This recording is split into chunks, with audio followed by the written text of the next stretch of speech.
Welcome to Tech at Lunch, the podcast that satisfies your hunger for all things tech while you enjoy your midday meal. So grab your sandwich, tune in, and let's dig in.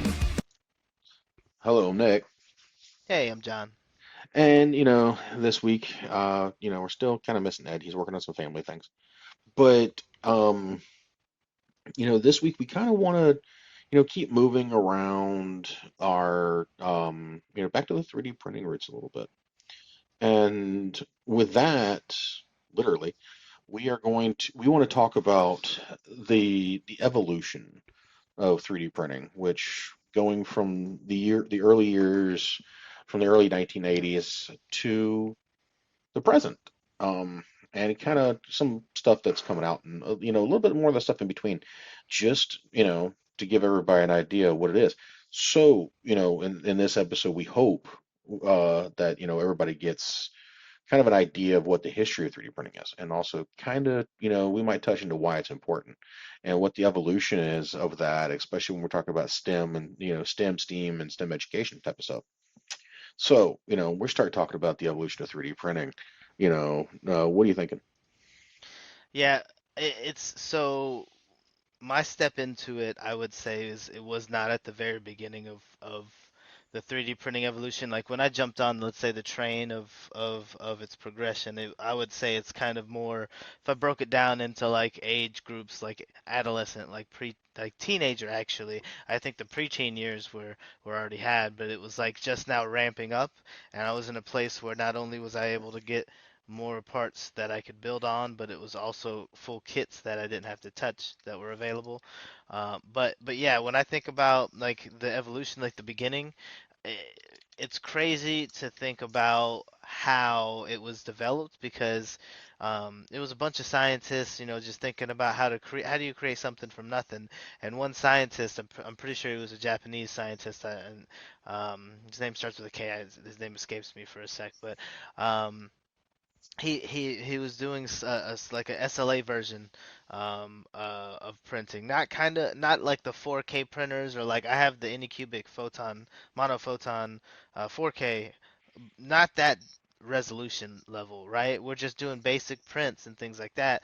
But he was the first one to actually, have a layer of resin, solidify it with some UV rays, and continue the process layer after layer after layer, which is kind of the inception of most of what 3D printing is and kind of the essence of it, wouldn't you say? Yeah, if you're talking about see if I can Dr. Hideo Kodama, That's it. um, That's it. Kodama. Dr. K. Um, Yeah. so it's if you think about it, it's kind of wild that SLA was the first printer. Because it's literally the most complicated. Yeah, it's crazy to think about even some of the stuff that's getting developed now, like the 40 like the Adidas shoe, right? Hmm. Um like that is combining several different methods of kind of the basic idea that SLA was based on. So I think it's just cool to see the growth Yeah, because there. we Yeah. didn't see FDM, or what we call it FFF, until the 80s. So it was literally what, 20 years? No, it was five Yeah. years. 5 years before we saw, the first patent was in 86. 88, 2 years later, we started seeing or 3 years later, we started seeing FDM come out.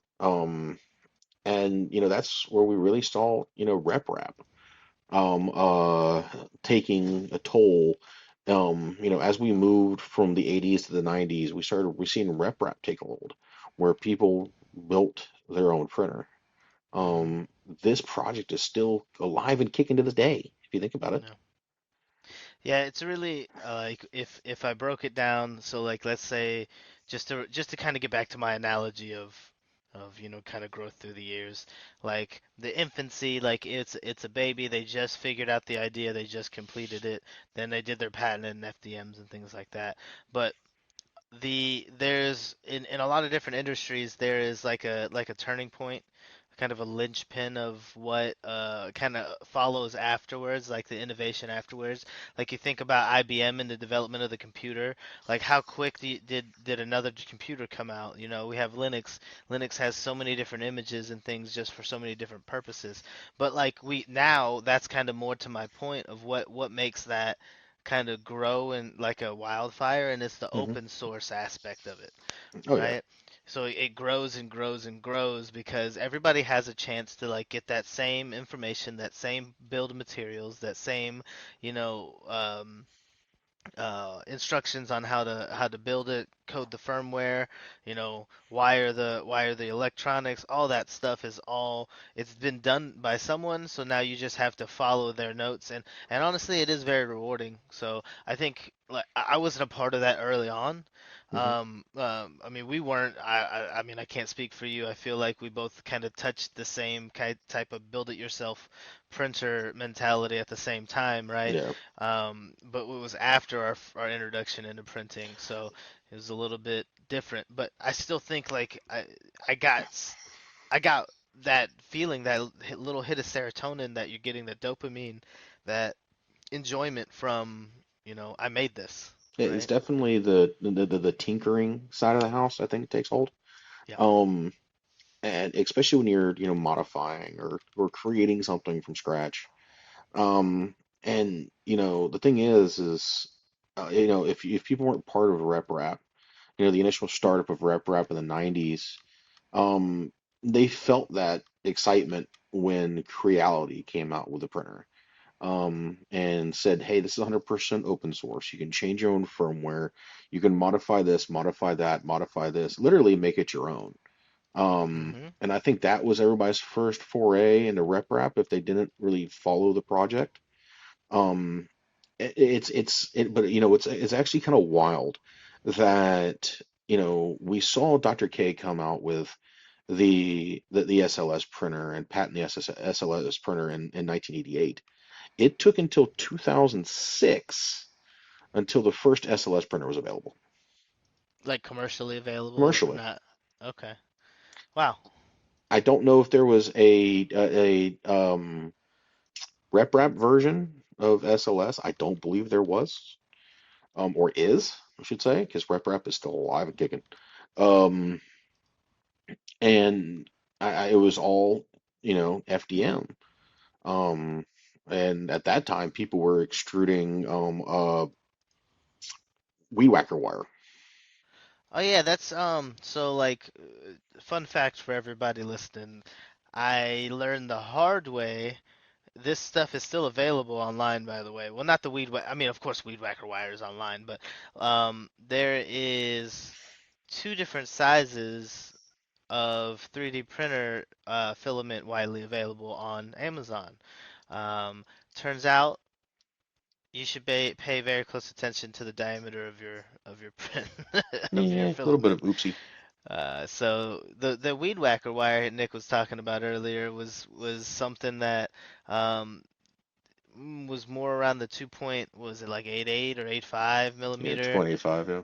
something like that, and it was just it's way you think about the nozzle that the print is coming from, and if you're familiar with any printing, the nozzle's connected to the hot end, and that's where the actual filament connects, heats up, and is extruded out in a thin line. So that area right there, if you don't have the right diameter, you're gonna create a clog, not at the hot spot, because the hot spot's then gonna travel up because there's too much material.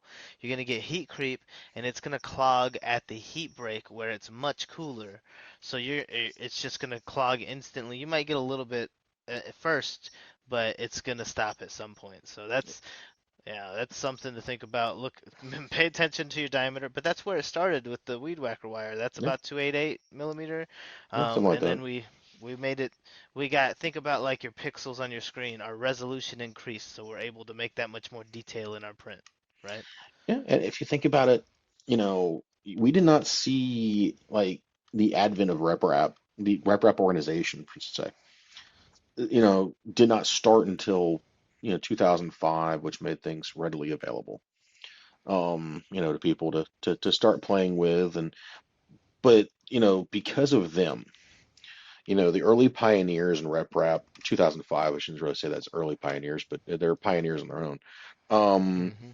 but the thing is, if you take that and you realize what they did, they worked with some of these, board manufacturers and stuff like that, and created RepRap boards so people can build their own. They built their own heats, they built their own printers, they built their own, control systems.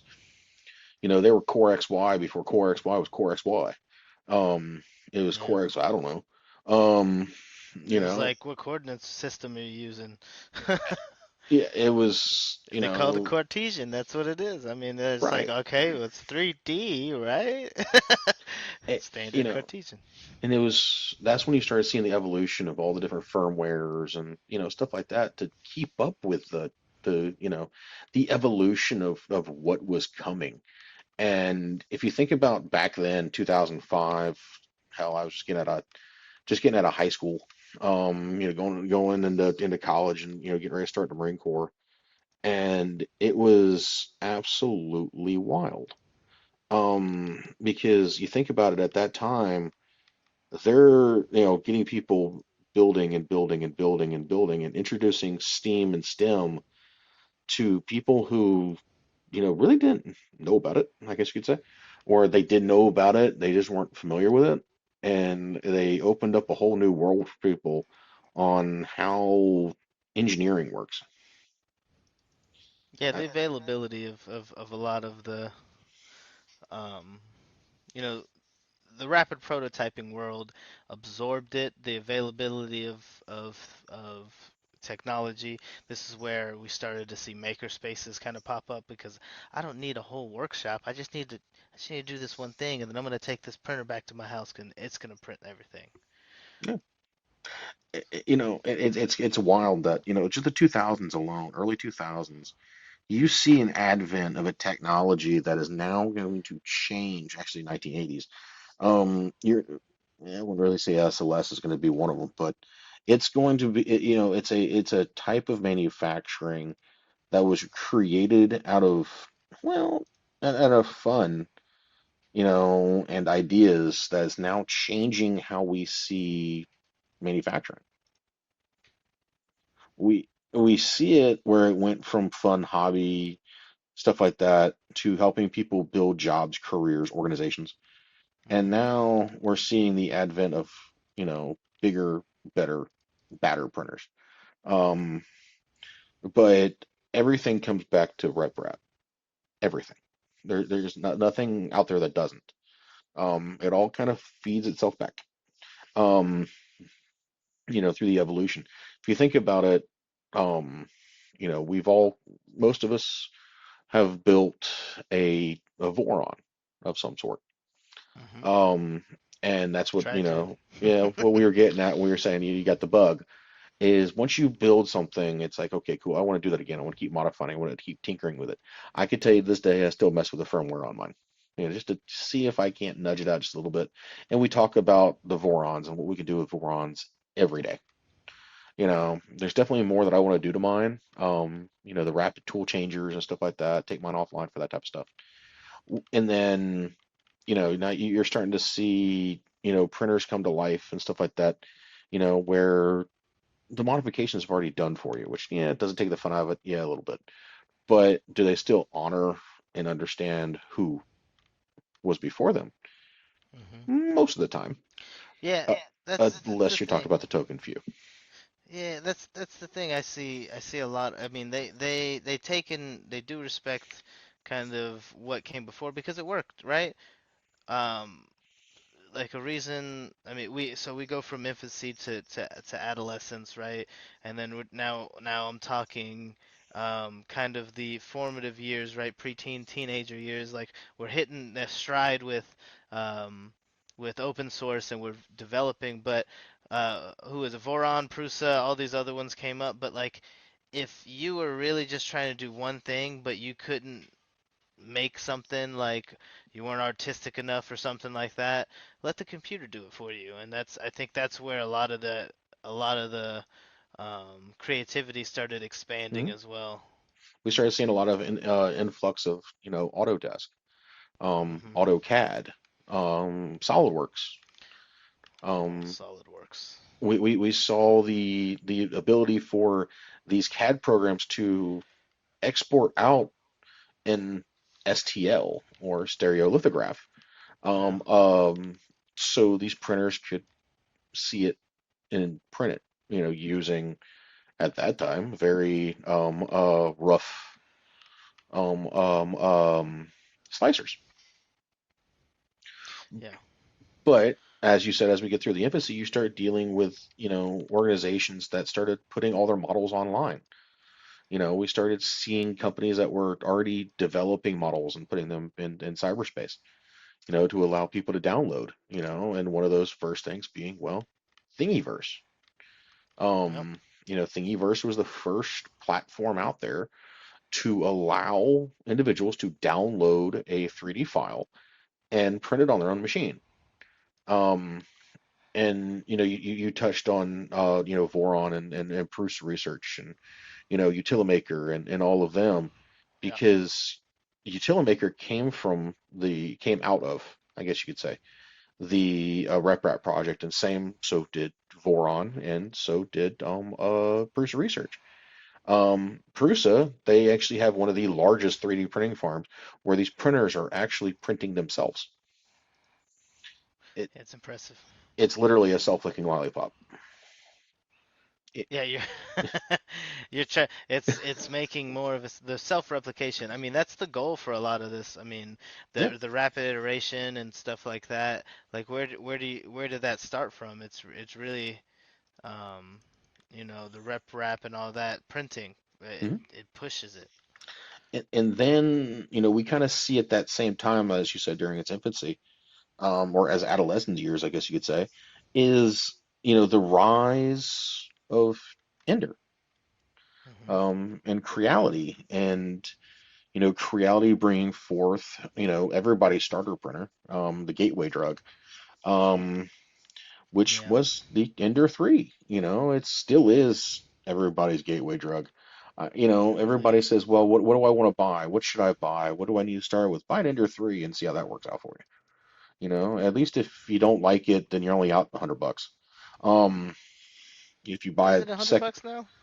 it might be less. Um, Oh, probably d- get it for 80 now. That's crazy. yeah, get them on sale at like 20. Um, Hmm. you got people selling, whole print farms, of used Enders because now they're rotating to something bigger and better, for next to nothing. But you're not going to find a more dependable printer out there because it just works. You could modify it, bang it around, throw it around, and guess what? It's going to come back for more. Um, Yep. it's, I've got two of them. Yeah, you've got two, what, two? Yep. I've got an Ender 5, which is an interesting in its own self. Um, Feels like it's just a reworked Ender 3. yeah, exactly. With a lot shittier bed. Um, it's just, hey, we're gonna hang this thing up here and see if this works out. Um, yeah, does the Ender have its flaws? Yes. However, um, this is where you see the advent of RepRap come back, because RepRap tells us to, if we don't like something, if something does not work, to fix it ourselves using open source. Hmm. Think about the advent of filament runout sensors. All it is a light sensor that says, "Hey, you broke me. I'm going to stop now." Yeah, it's like, hey, there's nothing. This is bad. I need to tell you to stop. Yeah, oopsie. Think about it. You got direct drives. People came up with the whole direct drive scenario because, well, they didn't want to do it otherwise. Um, Direct drive's really good. I mean, honestly, I think the crazy thing is that a lot of people just kind of developed that we're not just thinking about um, how do I best make this thing. It was like working towards. a certain quality. You know how someone says, okay, well, the curvature here isn't good enough. They just spend their Hmm. time reworking that curvature until they get it perfect, but maybe the length is wrong or something like that. So it feels like a lot of these brands, they focus on one thing. They're like, okay, I don't like how the sensors work. My bed's not continuously level. It's not going to stay like that. Everybody attacks problems. And what was it? We saw something at Rapid. They added a heating element to the hot end to have it reheat the layer it just laid Yep. down so that your second layer adheres better. That, I mean, it's just innovation like that is what I'm saying, is like they're focusing on one key thing, and it's the consistency. And by doing in order to get to that consistency, they're innovating a piece or a part of that until it eventually becomes a new printer. It's a ship a thesis problem, Yeah. thesis. And the thing is if you think about it, that 95% of all open source and 3D printer fixes is because somebody got aggravated. There's not one person out there that says, "Hey, I want to go mess with my 3D printer." And somebody says, "I just want it to work." No, no, I no, no, no, just no. want it to work. That the famous last words of it'll print. No, it won't. You're gonna mess with it for 6 months, 8 months, 9 months, uh, um, until it does what you want it to do. But if you think about it, how did 95% of the hot ends and new hot ends come to play? Well, somebody got aggravated. Yeah, they don't like the 95%, consistency. of, Yeah. yeah, 95% of the stuff, well, came out of frustration. Pure frustration.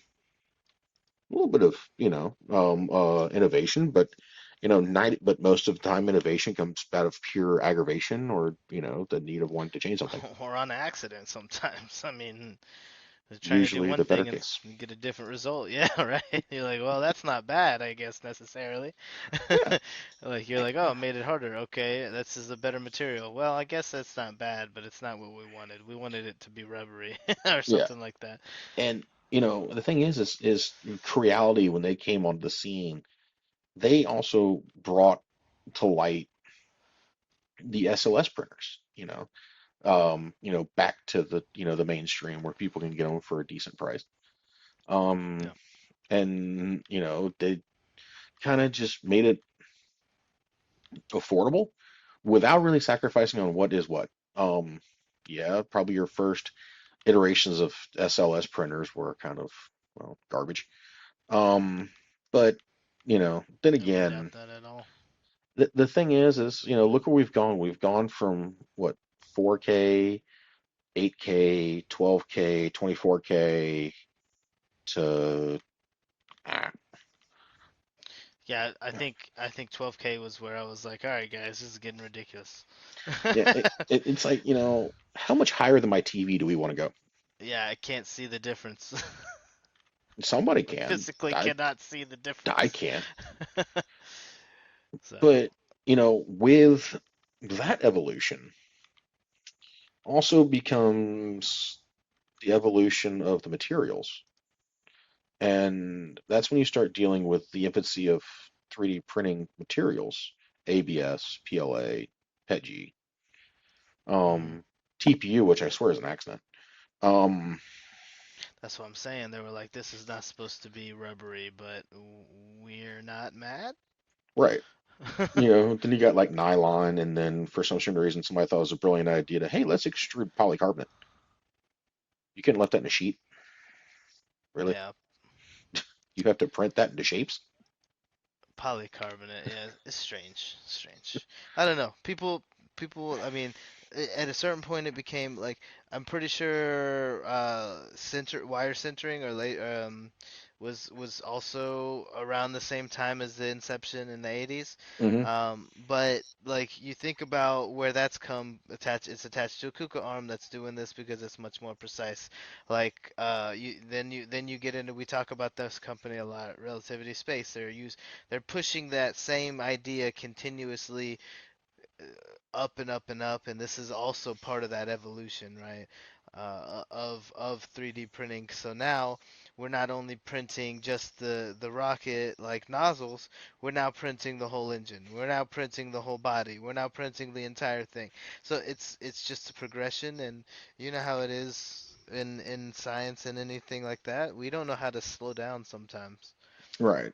And and I think that's how it's going to go. I really Yeah. think it's going to keep moving that way, which for us that enjoy following the industry or being part of the industry, it's, well, not boring. Yeah, I'd say it kind of starts to get outside of the realms of 3D or desktop printing. Yeah. Desktop printing, I think we're hitting a point where, um, we've done things one way for so long, or maybe even two different ways. Like if you think about delta printing or Core XY, but I would say there's definitely a clear-cut favorite Yeah. by most companies. We've definitely gone a lot goofier. Um, and we've definitely pushed the boundaries. We're printing on the International Space Station. We're printing in zero gravity. Um, which no one would have thought about that, years and years and years ago. No one was, hey, guess what? I'm gonna send a 3D printer to space. Yeah, why are you doing that? Yeah, what's the use? There's What, there's heat and a what are pure you doing that? oxygen-rich environment. Yeah, Nope. yeah, it doesn't survive. I mean, honestly, it's not like there wasn't issues, but Oh yeah. still impressive nonetheless, I would say. And it is, that's one of the things as we go from infancy to, I guess, well, I don't even know if we can say freaking adulthood because we don't even think we've even reached that yet.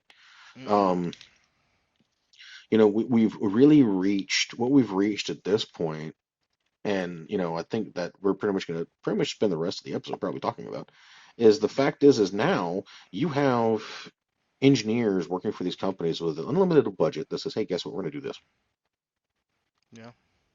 And a lot of people seeing on the outside going, well, that doesn't make any sense. Yeah, like they're hyper focused on some things. Like we've touched on a couple of the like the aspects or the companies in like we would say the infancy, but uh like when you start getting into changing how chemically you're doing the print, at that point you're inventing. Yeah, I'm not saying that um you're not influencing. just kind of following something, influencing it. You're inventing this. So like it makes a lot of sense that like you start seeing things kind of grow and innovate and change, but like I said earlier, some things are done unintentionally. Like you prove that, let's say one type of movement system is better than the other, then you're gonna see a whole bunch of rapid iteration around that, which is funny to see because not only are you doing it on the CAD models that you're printing themselves, you're doing it on the whole printer. You're rapidly changing and iterating. Right. And we see that with, the Voron family of printers and the Core XY systems that, they came to light and now, well, everybody's got one, You know, or it seems that way, yeah, you need one, right? or a core version, something core. You want one, right? You said you want one. I heard it. Yeah, I've got a couple. Um, and one of the I'm looking at another one now. Because I like the Core XY subset. I've already got a Voron, Voron 2.4. That is absolutely a beast, in itself. Right. Um, but now you have like what's coming out in the next 2 days, which you can find stuff on. By the time this comes out, it may be almost out. Is the SBO8, um, which came from SVol, or which SVol themselves, another company that kind of popped out of nowhere and said, "Hey, we see all these things that people are doing, so let's put them on a printer and sell it for a cheaper price than every other genius is." You know, does it have a faint similarity to a Prusa? With the SVO7 and Maybe. quite possibly. Um, but do they give credit where credit is due to the open source? You better believe it. We start getting into the SVO8, which is a 350 by 350 by 350 build, which is ironically the same exact size as my Voron. And they're already talking it's gonna be somewhere sub $500, which Yeah. I paid 1,500 for mine. It's kind of sad. Um, but Yeah. the thing is they give credit to Voron. that Voron is who they got the inspiration from, and they're going to donate $2 for every printer built or bought, I should say, to the Voron project, and they're crediting them. They're for the inspiration. Why is this important? Um, so we do know that, and I can almost guarantee it, there are probably a couple, and I've been known to gander at them. And I still think about, eventually sometime down the road getting one, is the Bamboo Lab guys. Um, Yeah. you know, when you actively, take something from somebody, close source it, and then go from there, um, and you actively use somebody else's images, you're cheating. You're also being a fraud. Um, which tells me that, their engineering potential is kind of slim. But the thing is do they do a good job of what they built? Their software is great. At least they didn't steal that from anybody. Yeah, there's a core thing that they're going for, I would say, and it's the availability, and they're trying to increase and give that availability, ease of use. Mm, Don't get me wrong, they hucked in a lot of features, but it seems more like they're hucking in the features to entice as many people, like how you don't want to step on anybody's toes, so you're not as nice as possible type situation, mm, right? So I don't know. To me, I get the appeal of a Bamboo Labs. I love if anything has LiDAR. It was a Kickstarter campaign that made a lot of sense to me. yeah, Um, everything they do is Kickstarter. yeah, so like it's just one of those things. I was like, okay, I see what you're doing here, but um, uh, the focus on what was it, the cloud initiative and building Hmm. on that side seems to be a turnoff for a lot of people though. So um, it's kind of tough when you don't have the buy-in from all of your customers on something like that. Yeah, and then the whole thing with their patent issue that they have, Yeah. where Voron got a hold of Oh, it, trying to patent, yeah, I don't know how you can expect to do that. which it goes back to Stratasys and the FDM, trademark. Yeah. That's why we have FFF now. But the the thing is, we also see during that same time, as far as the evolution of the Core XY, we also see the evolution of faster printers. One of those being a Core XY system from Ender, the K1, the K1 Plus, and also the K1N. And there's rumors about now because of a recent, um, uh, I guess you'd say, firmware modification from Creality, and also some images on YouTube that people have seen, and people showing it off and testing it and proving the point that it's supposed to be coming out soon. They're going to a new version of the K1 that doesn't shatter the front door. Um, and also Creality is now going to make a open source a multi-material unit that can handle up to 16 colors. That's pretty impressive as well.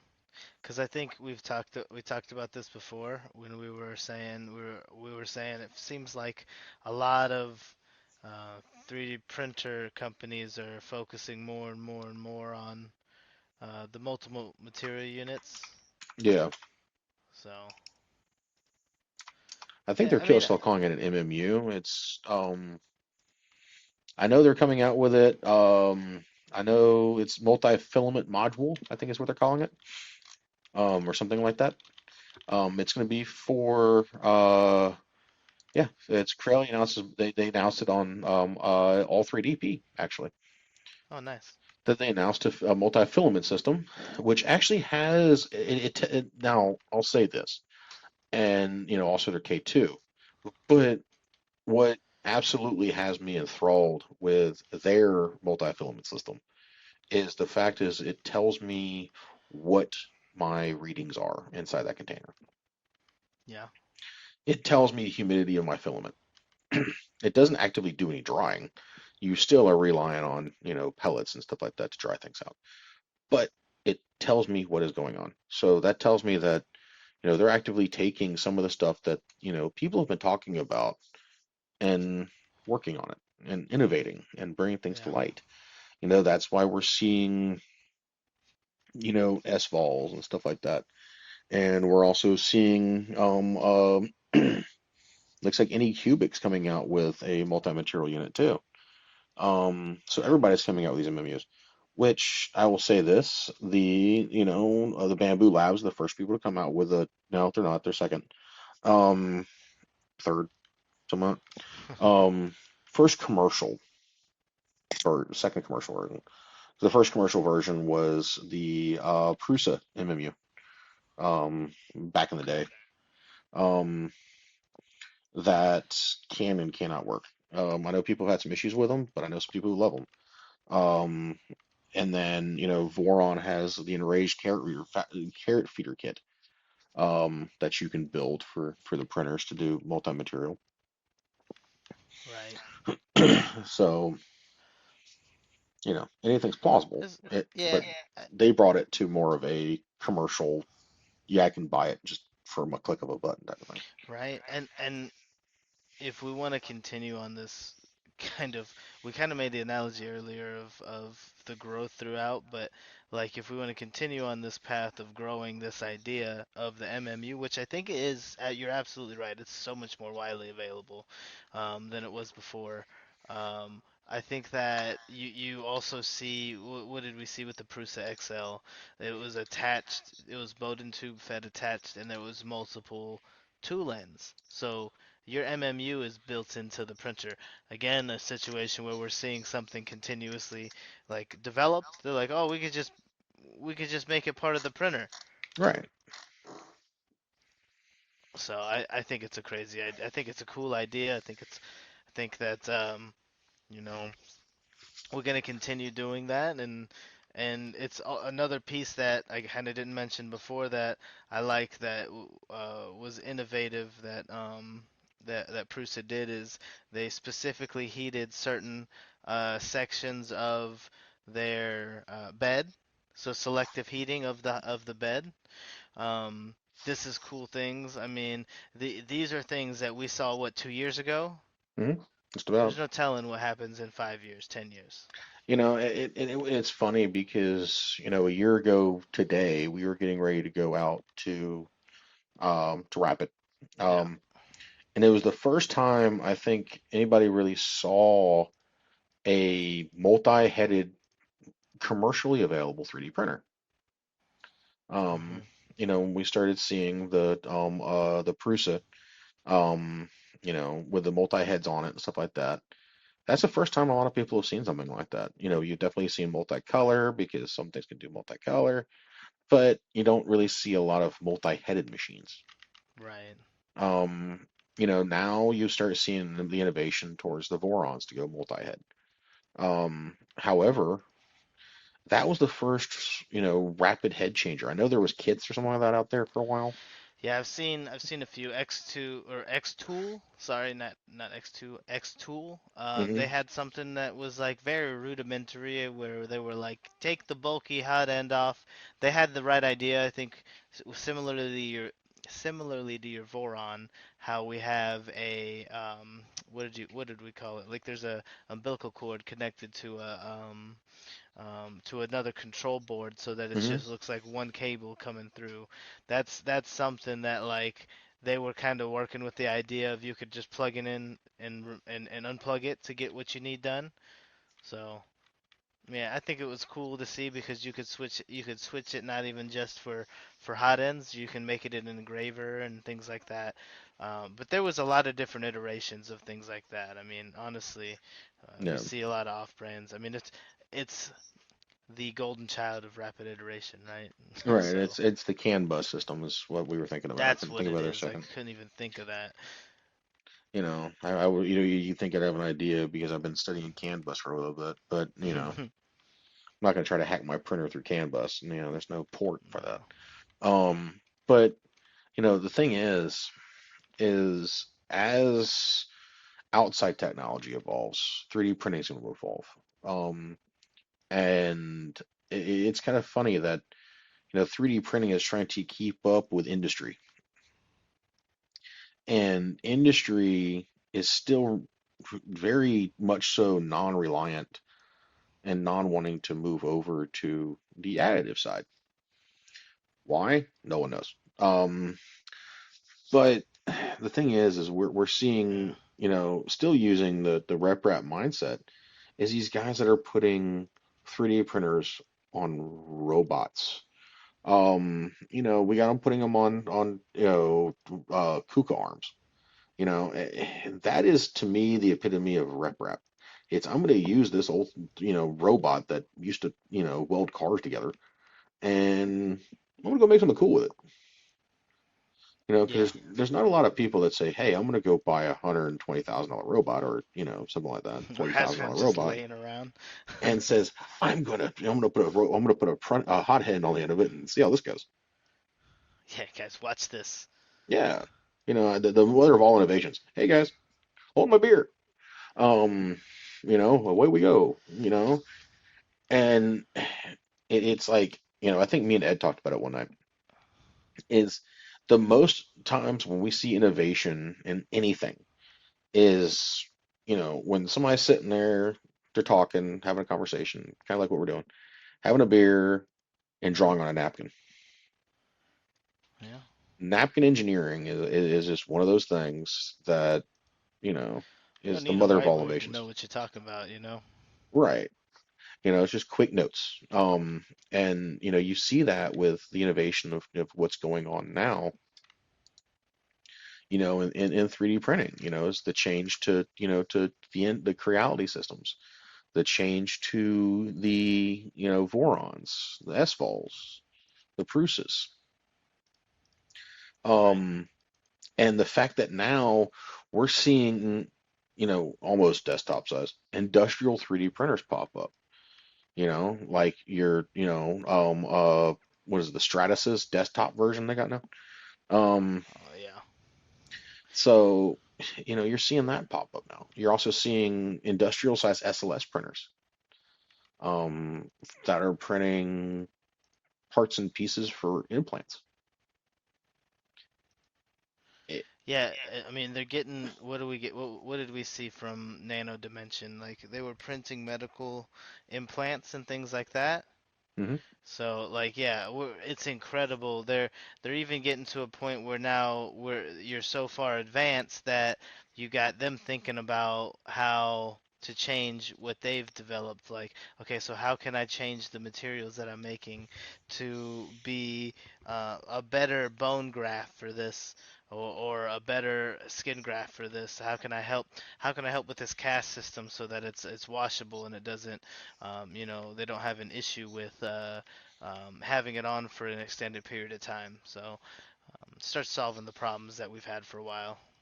Which makes me have to question this: is the additive manufacturing environment outpacing industry to a point where industry doesn't know how to keep up? Yeah, it's hard to say. I mean, it wouldn't be difficult to see that though. Yeah, I think there's too many people, and not I don't think there's too many people, but there's a lot of people, I should say, in additive manufacturing trying to figure out how to make people's lives easier. Hmm. Um, and I think some industries are reluctant to change because they're afraid that they're going to lose people's jobs, you know, um, or they're going to lose the quality of their parts, stuff like that, which is complete polar opposite. Um, it's not what people in additive want to do. People in additive do not want to take away people's jobs and replace, the certain manufacturing environments that we see now. We're focused on, what can we do, faster, better, stronger. It's like I'm going to use my 3D printers that I've got to, and the 3D scanner I've got to help build restore a vehicle. So, that's something that's coming.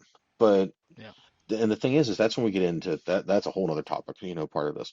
The whole 3D scanner, which I think we've covered that a few times.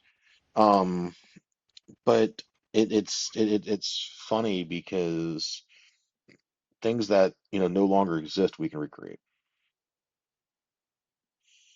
and Exactly. I and mean, it's using 3D printers for, I guess you could say, historical modeling. yeah, I mean, it's just used so many different parts. It's like it's like the new um utility, like the Swiss Army knife, you know? Mhm. I mean, I see it all the time where someone's using a 3D printer to get something done where traditionally people would make them by hand or Right. something like that. The evolution of 3D printers that we've seen from the early 80s, to now is, you go back and look at some of the pictures, it's absolutely mind-numbing. It's wow, we're here. It's not that, it's a history lesson. It shows you the history of innovation. Um, what can go from an idea, go to open source, go back to industry, go back to open source, and still open source have a way with it, and be able to influence that process. It is doing exactly what they wanted it to do. Hmm. It is the epitome of open source for what open source is. Yeah, it's beautiful to see how much it just grew off of it. I mean, if you just even if you just focus on there was a branch of Debian, Armbian, Linux built solely for Clipper, Octopro, or Octoprint, sorry, um, Mainsail, everything like that. Like Hmm. they did so much just to get to that stage, and it's still being iterated. There's thousands, probably hundreds of thousands of different versions. Most of them don't work, but some of them, enough of them work that that's a thing, you know. And the thing is more, and what I'm starting to love, I'm a software, fiend, and is the fact that more and more and more we see, companies invest in Clipper and its installation and the machines and stuff like that. More and more they're investing in the open source world because the open source world is helping keeping that alive. They're the ones Right. modifying it, changing it, updating code to it. It's really it's passing on the legacy of those people that made those changes before the company started using it. If you Right. think about it, those guys who were modifying the code for Clipper, changing how Clipper looks, mainsail looks and stuff like that, making skins for mainsail. Um, they're going to be forever etched in the logs in the back end of, some of these printers that are out there right now that are running open source firmware, like the K2, the K1s, the SB08s and stuff like that, Mhm. that, which to me, being an open source guy and somebody who enjoys open source more than closed source, is the fact that that means the mindset will never die. The mindset will live on. Yeah. It has to. The It, idea of continuously need to fix it is going to continue. And because you can program your own little changes. yeah, it's so beautiful how simple it is and how it works together. Wow. And so, it's I could say that, the evolution of 3D printing, does it continue on a ballistic missile track? Yes. Upward and onward. However, it's keeping the history with it as it makes that turn. Because, we're seeing industrial printers have Clipper on board. Um, we're seeing them take the idea of, in-house modifications and running with it. Um, it's an idea that the people who came up with it, um, they're never gonna have to worry about their names not being spoken anymore. Because the day you die is the day your name or idea stops being spoken.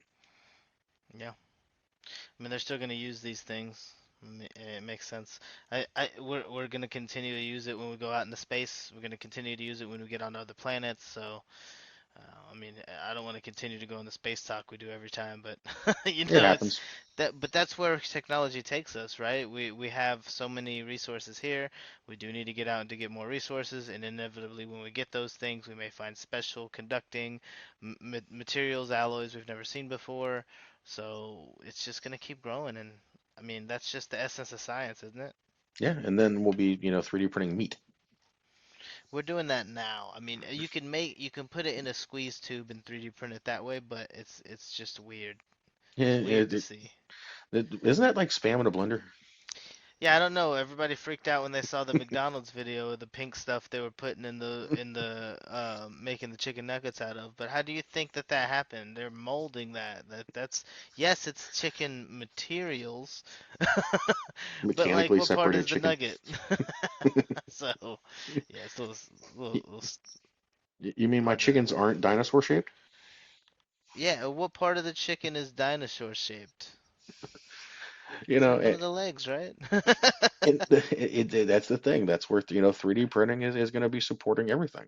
Yeah, we got, and the thing is I'm going to say that is, it's going to be a weird segue from talking about Corex wire printers to ones that print in chocolate, um, or Yeah. the Pancake Bot for that matter. Like those are the epitome of what RepRap is.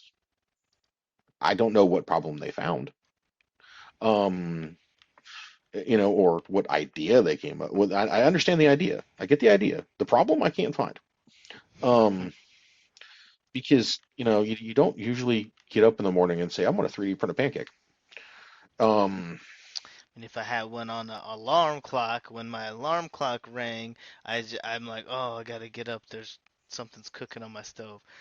And then inevitably I'm gonna set my house on fire. But it's gonna work for like a week. yeah, then you start dealing with IoT vulnerabilities and God knows what. Don't start my, don't set my house on fire, Nick. The thing is, but it's like then you start looking at. I don't know if you've done a little bit of research into this or not. Is the chocolate 3D printers that print with a tube? No, I mean, it makes sense to me. I guess I don't. I haven't looked at it very much. It's like a syringe full of liquid chocolate, and they use it to print the like cake decorations. But why? Yeah, but why not though? You know? Yeah, okay, I can understand that. You know, it's it now if you tell me that, I could go hit a button on a vending machine and it's gonna, print me a Reese's cup, then, we might be onto something. That'd be pretty cool. Insta Reese's cup, it's like what they do with pizzas. Yeah. It's like an ice Yeah, cream I'm machine. just thinking muffin button. Like you hit a button and a muffin is right there. Whatever muffin you want, right there on the counter. I think that would be pretty cool. I could do that with bagels. Ah, getting off on a tangent, but I think that this would be. I'm not saying take my idea, but I'm just saying credit me whenever you Bring him use some it. muffins. I'll take. I'll just accept the muffins. I'm not upset. He prefers mini muffins. Yeah. No, no, no. Any muffin is acceptable. We accept all muffins. But yeah, I mean, but that's the thing though, is like we're getting to a point of not only are we messing with what we print with, how we print, it's now what is the end goal of my print, and Hmm. how am I, like, what is that for? Of course these chocolate printers are going to have to be in an environment where it's chilled because of the melting point of the chocolate, but at the end of the day, it's these are things that are being considered, and now that we're doing this, you think about, I mean, what if I used the like printed chocolate in space? Like, would you really, could you print that outside of the ship because it's so cold? Maybe. probably not. Might be too Yeah, cold. maybe. But still, it's like stuff that I would be like, okay, let's try it. I mean, like, what's the worst that could happen? We don't have the chocolate we wanted. Oh well. Yeah. Printing chocolate in a vacuum turns into a big bubble and big boom boom. Yeah, Um, don't make. Come on, man. I'm just trying to have space chocolate here. Okay? Don't ruin my dreams. I think they already have one of those. It's called the Milky Way. Um, Yeah, there it is. Yeah, okay. There was a joke there, and that was not it, but we'll accept it. yeah, true. Some people don't know we're in the Milky Way. Yeah, true. Um, but the thing is, I think we may be we're getting close on time here. Um, I 3D printing evolution, it's coming along. Well, it's more than coming along. think we're in It's the Renaissance time, I would say, man. Like I think so it's too. exploding. And I really do think we are in that. I have to agree with that. We're seeing more and more innovation, more and more and more every day. More and more printers are released, especially around this time, getting into rapid, and stuff like that. And you start seeing these things pop up and pop up and pop up. But, Yeah. we also get to the point where it's starting to get a little weird. Um, but Little weird. but the thing is everybody deserves to have a little bit of fun. And if that weirdness of that 3D printer saves what you're doing and helps you out, then so be it. If you really want to make a really strange control system, be my guest. That's how we end up with a Delta. Um, Yeah. somebody saw an octopus and said, "Oh, that'll print." I can I can work with that. So another 3D printer we all want to try. Because everybody's I curious about how that thing I works. guess I get one, but it's yeah, I don't think it's anybody's cool. sure how it works. Um, I but just know it works. exactly, it That's works. all I need to know. But and the thing is, if you think about it, 3D printing is going to be here for the long haul, Yeah. and we're going to see more and more and more and more evolution of these things actually working and taking over, and not really taking over. I could like the droids. Um, And then they say, "Oh God, no, please." but could you imagine he's just a desktop printer freaking floating through the hallway? Um, It's you coming know, after you. sometimes I wonder if, never mind. But the thing is it's also helping people, live their best life, because they're printing stuff for themselves. They're printing stuff for others. They're able to build businesses off of it. It's probably made more entrepreneurs than any other household object, except for probably the mixer. Um, It's crazy how to date. many. It's crazy how many people already currently use a 3D printer. It's crazy how many people don't know how to use a 3D printer. Mhm. But yeah, I mean, these are things that like with time is going to continuously grow. Yeah, we're seeing, people that are, becoming entrepreneurs and millionaires and stuff like that off of the stuff. 3D printing channels, firing up on YouTube all the time. Um, but, people are doing it right. People are having fun with it. Um, people are living what RepRap is and living what 3D printing is, because you got people using them for cosplay and stuff like that, using it to build stuff that they need. Um, you know, I know we didn't touch on half of the other types of printers out there, like the belt-fed 3D printers. I don't think we touched on that one. Um, which that's Yeah. one for a different day. We'll probably do one on bed shapes one of these days. Um, Yeah. so, you know, but I think that brings us to the end of tonight, or today, whenever time you listen to this. So, I just want to say, thank you. Thank you to everybody who's tuned in, everybody who's listened. 2,334 of y'all have taken your time and decided to listen to us ramble. Um, we hope you learned something. That's the goal in all this. We hope you learned something new. If you did, if you're on YouTube, give us a like, and go ahead and subscribe to the channel. We highly appreciate that.